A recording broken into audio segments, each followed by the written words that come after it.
Students, now we are studying chapter number 8, motion. So what is motion? The object moves, we defined as motion, but it is incomplete definition. Motion हम ऐसा सोचते हैं कि motion है वो कोई object है, वो एक जगह से दूसरी जगह जब जाता है उसको मोशन बोलते हैं, जो अपनी पोजीशन वो चेंज करता है। लेकिन ये जो डेफिनेशन है वो इनकम्प्लीट है, क्योंकि उसमें एक टाइम का फैक्टर भी ऐड करना पड़ेगा। In everyday life we observe several types of motion, like vehicles moving on a road, flying birds, movement of needle of the watch, movement of blades of a fan, circulation of blood in the body. There are several examples around us in our daily life that we say that the body is in motion. If the body change its position with respect to time, अभी मैंने बोला कि भाई time का एक factor है, उसमें add करना पड़ेगा। तो अगर टाइम का फैक्टर ऐड नहीं करते तो ये डेफिनेशन है वो इनकम्प्लीट होती है। हाँ, आप लोग जब 6th स्टैंडर्ड में शायद ये आया था कि when body change is position it is called in motion, but with in the time the body change is position and its surrounding it is said to be in motion. So this is the perfect definition. Motion and rest are always relative but never absolute. Motion और rest वो एक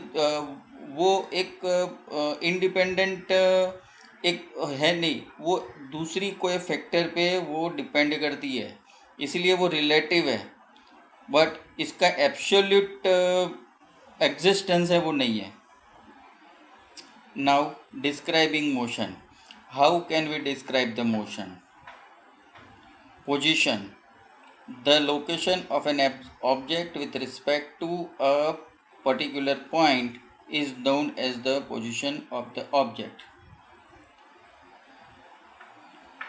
कोई भी motion को describe करने के लिए किसी भी बॉडी की इनिशियल पोजीशन और डेस्टिनेशन पोजीशन दोनों बहुत इम्पोर्टेंट है।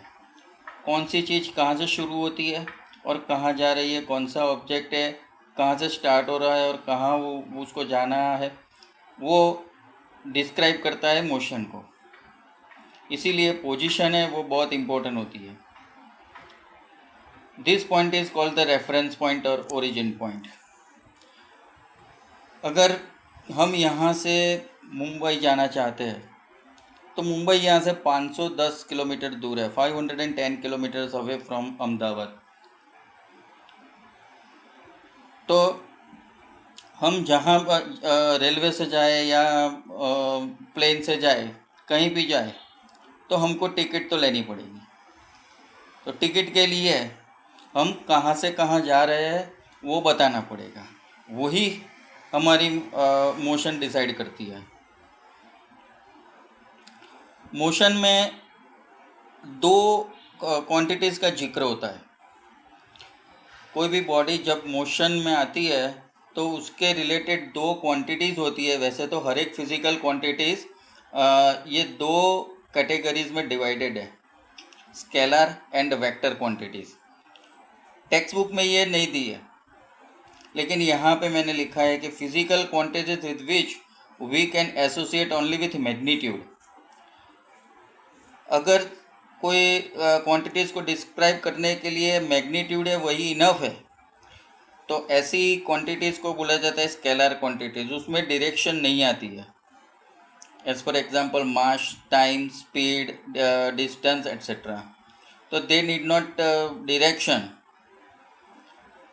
टेम्परेचर भी आ सकता है, लेकिन जिस फिजिकल क्वांटिटीज़ को डायरेक्ट मैग्नीट्यूड के साथ साथ डायरेक्शन की भी ज़रूरत पड़ती है डिस्क्राइब करने के लिए, उसी को बोला जाता है वेक्टर क्वांटिटीज़। तो vector quantities include in vector quantities weight, velocity, displacement, वो सब वेक्टर क्वांटिटीज़ में इंक्लूड है, क्योंकि उसको मैग्नेट सॉरी उसका जो मैग्नीट्यूड के साथ साथ उसकी डायरेक्शन भी बहुत ज़रूरी है। तो हर एक फिजिकल क्वांटिटीज़ ये 2 कैटेगरीज में डिवाइड होती है। नाउ सबसे पहली जो हमारे ये चैप्टर में जो क्वांटिटी आती है वो डिस्टेंस है। डिस्टेंस है वो स्केलर क्वांटिटी है, क्योंकि डिस्टेंस है वो उस डायरेक्शन पे डिपेंड नहीं करता है। डिस्टेंस के लिए सिर्फ उसका मैग्नीट्यूड ही इनफ है। The distance travelled by body in a actual length of the path covered by the body. कोई भी मूविंग बॉडी है वो कहीं भी जा रही है, लेकिन उसकी जो पाथ लेंथ है जिसको बोला जाता है डिस्टेंस। हम रिक्शा में बैठते हैं तो जहाँ से हम रिक्शा पिकअप करते हैं और जहाँ पे जाना होता है कई सारे रास्ते होते हैं, लेकिन जिस रास्ते पर रिक्शा जा रही है उसी हिसाब से वो पैसे लेते हैं हम। ये डिस्टेंस है।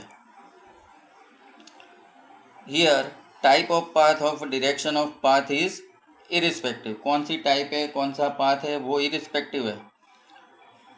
ऐसा unit of distance is metre. इसका ऐसा यूनिट मीटर है। ऐसा यूनिट मीन स्टैंडर्ड इंटरनेशनल और तो सिस्टम इंटरनेशनल। हम यहाँ पे कोई भी फिजिकल क्वांटिटीज़ है उसके जो भी यूनिट आएंगे वो ऐसा यूनिट ही लेंगे, और ऐसा यूनिट है वही स्टैंडर्ड यूनिट है। डिस्टेंस नेवर बी ज़ीरो और नेगेटिव। डिस्टेंस कभी ज़ीरो के नेगेटिव नहीं हो सकता। नाउ डिस्प्लेसमेंट, तो ये एक टाइप का डिस्टेंस ही है, लेकिन उसमें डायरेक्शन बहुत इंपॉर्टेंट है। It is a vector quantity. The change in the position of the object when it moves from a given position to another position or in a particular direction to reach another position is called the displacement. तो जो body move हो रही है वो particular direction में ही जा रही है और कुछ डिस्टेंस टाइम के साथ कवर करती है, तो इसको बोला जाता है displacement. It is the shortest path measure in the direction from the initial position to final position. Here, displacement has only 2 reference point, from और to, कहाँ से स्टार्ट हुई है और कहाँ जा रही है, लेकिन कौन सी डायरेक्शन में जा रही है ये भी बहुत इंपॉर्टेंट है। इसका ऐसा यूनिट है मीटर, क्योंकि ये भी लेंथ है इसीलिए उसका डिस्टेंस उसका जो यूनिट है ऐसा यूनिट वो भी मीटर में है। लेकिन डिस्प्लेसमेंट है वो डिस्प्लेसमेंट इज लेस देन और इक्वल टू डिस्टेंस। डिस्प्लेसमेंट और डिस्टेंस का रिलेशन है, और डिस्टेंस है डिस्प्लेसमेंट से कम भी हो सकता है और डिस्प्लेसमेंट जितना भी हो सकता है। इसीलिए हम बोल सकते हैं कि डिस्प्लेसमेंट और डिस्टेंस का जो रेशियो है वो ऑलवेज 1 से कम होगा या तो 1 होगा। If a body moves along a straight line only in one direction, then distance is equal to displacement. कोई बॉडी एक लीनियर पाथ पे जा रही है तो जितना डिस्प्लेसमेंट होगा वही डिस्टेंस बनेगा, लेकिन अगर डायरेक्शन चेंज हो गई तो डिस्प्लेसमेंट और डिस्टेंस दोनों चेंज हो जाएंगे। The magnitude of displacement for a course of motion may be zero, but corresponding distance covered is not zero. Displacement zero हो सकता है अगर कोई सर्कुलर पाथ पे हम कहीं से हमारी मूवमेंट चालू करेंगे, हम चलना चालू करेंगे और सर्कुलर पाथ पे हम घूमेंगे तो एक पॉइंट ऐसा आएगा जहाँ से हमने शुरू किया था वहाँ पे आ जाएंगे, तो हमारा डिस्प्लेसमेंट ज़ीरो हो जाता है। लेकिन लेंथ है वो हमारा सर्कुलर पाथ जितनी हमारी लेंथ हो जाएगी, इसीलिए लेंथ मतलब कि डिस्टेंस है वो ज़ीरो नहीं होगा, लेकिन डिस्प्लेसमेंट कभी कभी ज़ीरो भी हो सकता है। Displacement of the object can be positive, negative और ज़ीरो। अगर हम ऑपोजिट डायरेक्शन में कोई बॉडी मूव कर रही है तो उसका डिस्प्लेसमेंट नेगेटिव होगा। एक एग्जाम्पल से हम समझते हैं. An example to explain the difference between distance and displacement. तो हियर्स एक example. Suppose bus is moving on a straight highway as shown in the diagram. Let O be the starting point and reaches the point C. तो O से start होता है और हमको C पहुंचना है. अगर हम बस का रूट OABC लेते हैं तो हमारा जो डिस्टेंस होगा वो तीनों को मिला के होगा OA plus AB plus BC. तो तीनों को मिला के होगा, मतलब कि वो टोटल डिस्टेंस आएगा 120 kilometre. It is the distance. बस displacement initial point to target point, initial point O, target point C. So the displacement between this two points is OA plus AB minus BC. Here traveling through BC, it is in opposite direction, so it is negative. So 40 plus 50 minus 30, it is 60 kilometer from A to C. Here the direction is also important. So as a displacement is a vector quantity, direction of moving body is necessary. तो हम A से C की तरफ जा रहे हैं, लेकिन हमारा डिस्प्लेसमेंट 60 किलोमीटर होता है, वेरेज हमारा जो डिस्टेंस होता है वो 120 किलोमीटर होता है. तो डिस्टेंस और डिस्प्लेसमेंट में इतना डिफरेंस है. हम टेक्स्ट बुक में हमारी टेक्स्ट बुक में एक्टिविटी 8.3 है, वो हम एग्जाम्पल के तौर पे समझते हैं. आप एक्टिविटी 8.3 है वो टेक्स्ट बुक में पढ़ लेना, लेकिन हम एक एग्जाम्पल के तौर पे समझते हैं. A jogger jogs along one length and breadth of a rectangular park if the dimension of park are 150 metre into 120 metre. Then find the distance travelled and displacement by the jogger. तो here a rectangular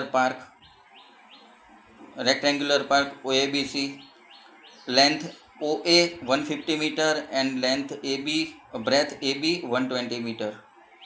The jogger jogs through this path OA and AB. So OA plus AB is this distance. It is one length and one breadth. So it is 270 meter. But displacement is O to B. O to B. So here to determine OB, we use Pythagoras theorem. So OA square plus AB square. Here angle A is 90 degree as OABC is a rectangle. So OB square is equal to OA square plus AB square, 150 square plus 120 square. इसको मिला के बनता है 36900. और यहाँ पे मैंने एक स्क्वायर रूट निकाला है 36900 का. तो इस तरह से मैथ्स में तुम लोगों को पढ़ने में आएगा.